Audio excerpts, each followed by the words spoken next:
Sheikh Saibu kasama for the national chief imam yura imam Osman Nunu Saributu. Now then someone do to Jana Sheikh Saibu someone do to Yuna Vice President yura Dr. Alhaji Bawumia e kwan ho do a chese this one the campaign or the strategy awafa over sorry for editing come send be ya e betimi mbenya no mudo no matimi ato aba e de ama no di to Jana watch say sa sorry ahodo a yura Bawumia ewewrem no enya haram entia eye muslim som no esan say ono krampo no one imam chief imam enam krampo no yetimi invite no sorry ahodo ma okọ ye teachings and as lectures ahodo e wo sorry ma ahodo nti say yura Bawumia e fa sa akwa no so ne ewewrem sorry mu a o say political tactics say ne be ya obetimi awini afi abato no say de a nkremofo na nyom bia na betimi ato abade ama yura Bawumia na so sorry for no so bi benya yura Bawumia mu gidie ene odo de ama Bawumia say ne be betimi ato aba so de ama no de nkremo pi na ene de atu edwa busuam yenko ni ntensem ado yura Sheikh Saibu ono so de atu edwa na ye ba be chance na fe de ho enkomo. But on that point, since you've opened that door, we might as well explore that. In this election that we're heading into, we have Dr. Mahmoud Bawumia. Yes. Father of the NPP. He's Muslim. I think, if I'm not mistaken, in the Fourth Republic, this is our first Muslim flag bearer. Yeah, the first. Straight to central for a major political party. An attempt by Ali Muhammad of the memory, may Allah give him forgiveness. Yeah. I mean, he could not get the nod. But so Dr. Bawumia has had the nod. For you, and you're the spokesperson for the National Chief Imam, does it matter that he straddles across the Muslim faith and also with the Christian faith? I've heard people say that a Muslim stricto sensu should not be seen in church praying, fraternizing with the Christian faith. Is that, per the pillars of your faith, an aberration? It's not an aberration. If there are good reasons why, for example, you find me in a church. I have entered into the church. I've entered into the church with the chief imam. I'm in a Catholic cathedral here on a certain anniversary. I mean, the chief imam was invited and I went together with him. Apart from the fact that he entered into Christ the King. Because of the interfaith and my interfaith engagement, I also am invited. I'm in Presbyterian church. We have a public lecture in the Presbyterian church. I go there, I give lecture, and so on and so forth. But do you practice their faith? It doesn't make me less of a Muslim. Less a but Muslim. Practicing their faith, does that dent your Islamic faith? I mean, that's how you would describe practicing the faith.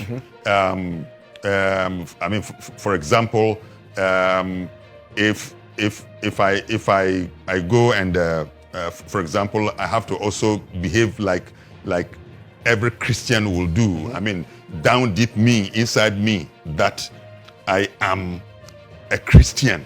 Though I say I'm a Muslim, but I'm a Christian.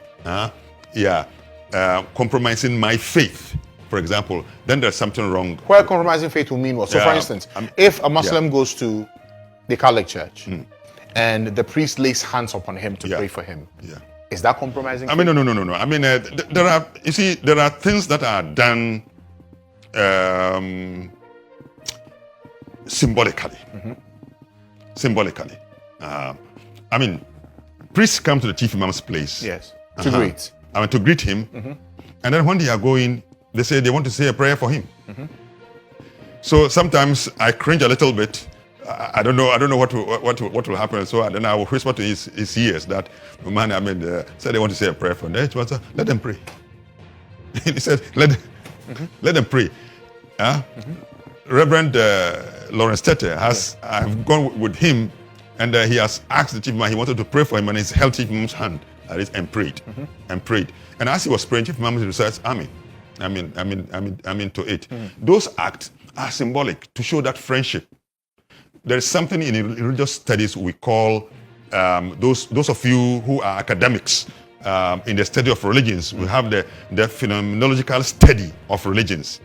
Phenomenology is a method of study, method of research, which requires that you bracket your subjectivities and open up in order to understand something. So those things are there. So symbolically, you can do something, and those one we call them the empathetic engagement. empathetic engagement. That's what is So that. for those who view Dr. Bawumia's visits to the churches, should it be seen within the interfaith empathetic? Yeah, that is within the interfaith and empathetic engagement, and also he is a politician. I'm not a politician. Yes. So now, and I want all those who are listening to me. I'm not doing politics. Yes. Yeah. I mean, he's a Muslim, but I'm not doing politics. Yeah. He's doing political tactics. To cut across. Dr. Bawumia knows that even if all Muslims in this country vote for me, he cannot win election. True or false? True. If all Muslims will vote for Bawumia because of the statistics we have. Yes. Yes.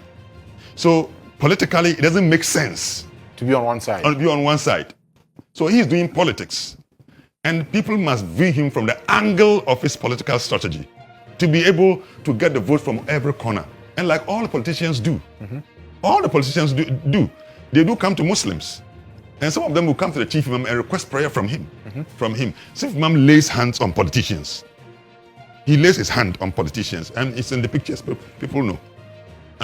Now, when I have met the chief imam, and you find Muslim and Christian politicians have come, they squat.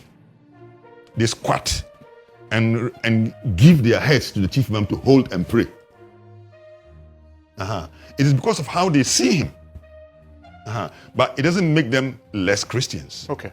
Right, I was only a quote customer for Adom National Chief Imam, Yura, a 6 Shaibu, Nene Anna Echawi, and but National Fee, a dinner seminal and so and common in common. Who's that to be appointed to be the spokesperson for a whole national chief imam? No, that was a word you know. Sure.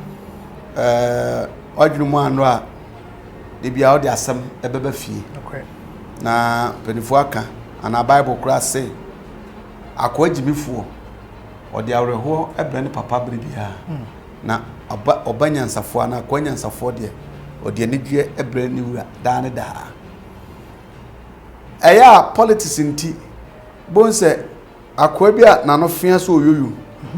Na what you are in a million bone semetico. It took a Bawumia dear, were useless. Muhammad dear, were useless. Hey!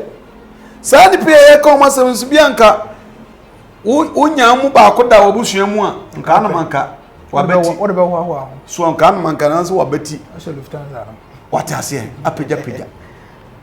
Metasam, I mean tiny part. But to call Obi Eba, what you mean about Brad to the level of a doctor. Just because Wakura assured them was a disgrace. Na Obi to be a press conference, Bawumia dear, were a disgrace to Kremosom. Just because Wakura saw them. Now we Sawanya Boa, now China Boa. Because say we are Sakudum Pempenso class and behave video bina or Krama. Obono Krama Nufu.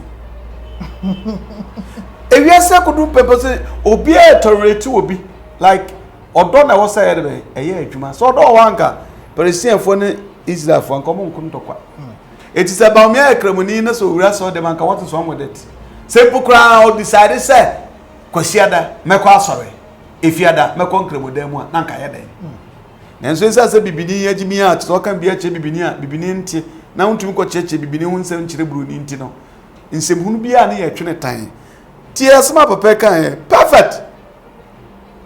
And Cremo 4 community of Morgan on Messay. According to statistics, on about 25% thereabout, 20%, 50 to 20% thereabout. Eti say obe petu mi wo man mu nyina. Na say obi dem ye kremoni ntimi nso me associate me ho. Enko a Christofom ana me dem ye Christoni do say Christo gra o ya Ghana na ye Christoni ya sorry ni what advantage was ro kakra chen say o ye kremoni because Christofo no do so chen Muslims no.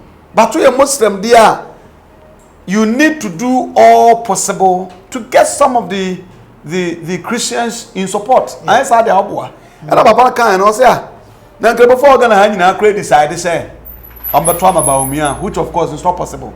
So we now create this Bawumia, it cannot make Bawumia a president. And then to Bawumia winning. Into what is wrong, say Obakwa saw them.